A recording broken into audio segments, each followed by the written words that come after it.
Hi,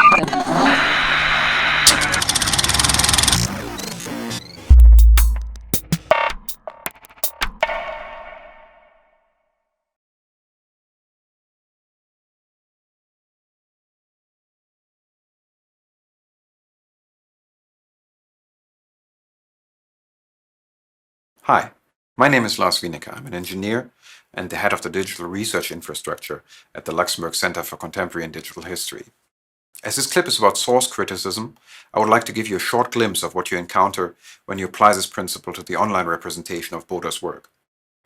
Source criticism is about questioning the origin and authenticity of a historical source. Now let's look at an example.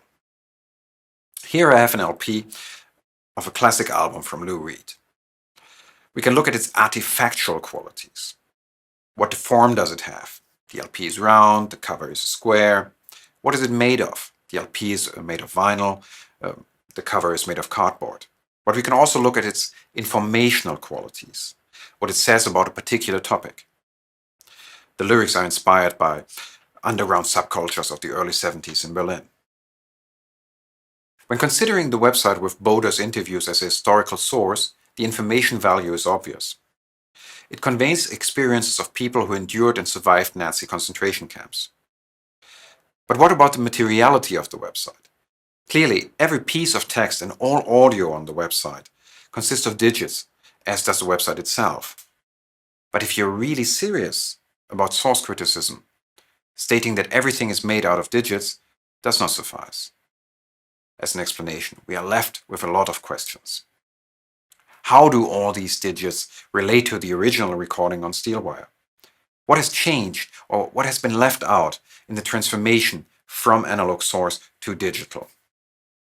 How does the process of sending and receiving bits of information through the web look like? And how is it turned into sound, text, images that we can perceive through our own eyes? Asking these questions when considering the making of Voices of Holocaust is a complicated matter that involves the history of web technology. In fact, what is published on the website now is a remake of what was initially published in 2000. Some parts have remained the same, some parts have changed. As historians, you can ask yourself, does it matter? Well, here at the C2DH we think it does. Historians should continue to do what they've always done with archival materials: question the origin and authenticity of online resources. So let's see how things started in 2000 when the first website was launched. First, we can have a look at its appearance. We call this the interface, to be distinguished from the other parts of the system, everything that goes on behind your screen. We have access to these images thanks to the Internet Archive, an organization that archives websites by taking snapshots several times a year and storing them just as a traditional paper archive would do. When comparing the homepage from 2000 to that of 2009, it is clear that the newer website, the layout has changed and photos become more prominent. In 2009, communication systems were faster and more powerful. ADSL brought broadband access to the home, so you no longer had to wait minutes for a photo to appear on a web page, but merely seconds. This page with the list of interviews in 2000 looks like an Excel sheet. In the 2009 overview, the page looks more sophisticated, which brings us to the conclusion that while the content of the source has remained the same, its appearance and the way we perceive it has changed. For the first website in 2000, the curators from the Illinois Institute of Technology digitized and put online the following materials: 15 of the most audible recordings that have been converted from magnetic tape to digital audio tape, 73 transcripts reproduced with a mimeograph on paper that had to be retyped manually in a text editor. Optical character recognition, the technology to transform images into text, has been around since the 1940s, and even though it has progressed a lot since the 2000s, it still struggles with some types of sources like mimeographs.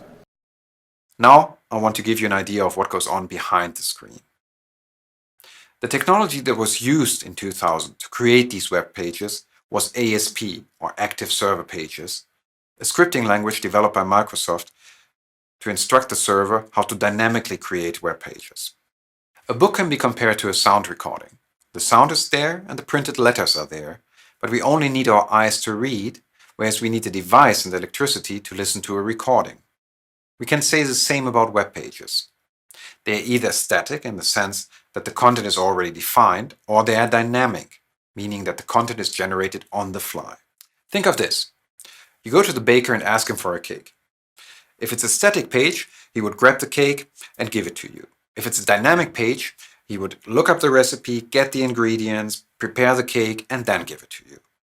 For this to take place, we not only need a device and electricity, but a whole system to be able to read, view, or listen. In 2009, web technology had advanced significantly.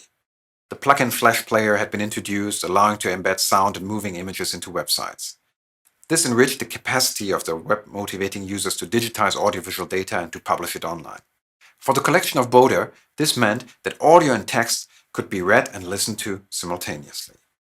The introduction of Unicode Transformation Format 8, a protocol on how to represent characters in digits, simplified the publication of transcripts in non-Latin alphabets. For the collection of Boder, this meant that original transcripts could now be published in Russian. But the most visible change to the website launched in 2009 was the amount of content. The ITT committed itself to restore and digitize all the 121 recordings together with their corresponding transcripts, both in English and their original language. There were, however, also changes made in the materiality of the source, the arrangement of the digits that are not visible on your screen. What changed in 2009 is that the digits of the audio and the text were wrapped in a descriptive language called XML that describes what the data consists of, who the speaker is, what the language is that is spoken, which transcript belongs to which interview. This is done to structure the data and make it interpretable by machines. On the left, you can see a small snippet of the transcript of Yanis B, as it looks on your screen.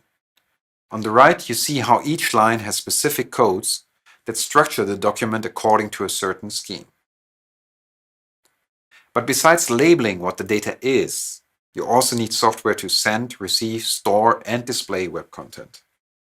Around that time, the initial software to generate web pages, ASP, introduced by Microsoft, could be replaced by an open source alternative, PHP. This has gained enormous traction in the early 2000s. This screenshot just gives you an idea of how PHP code looks like.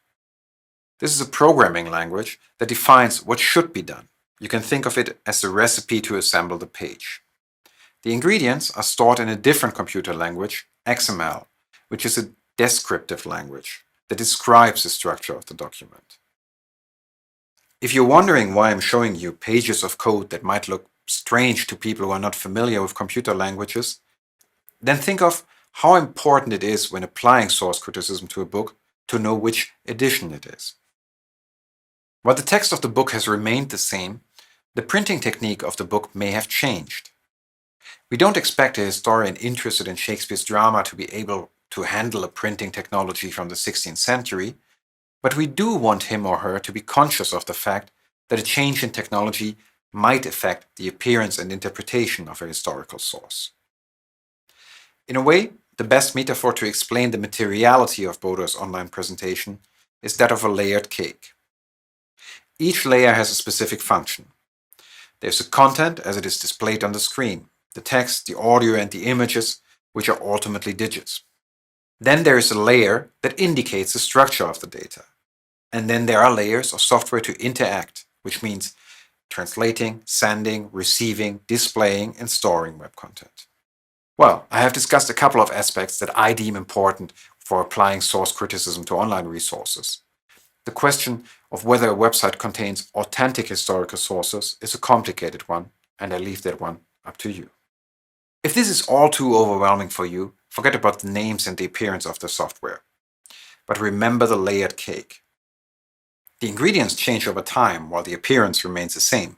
The big question is, does it taste the same?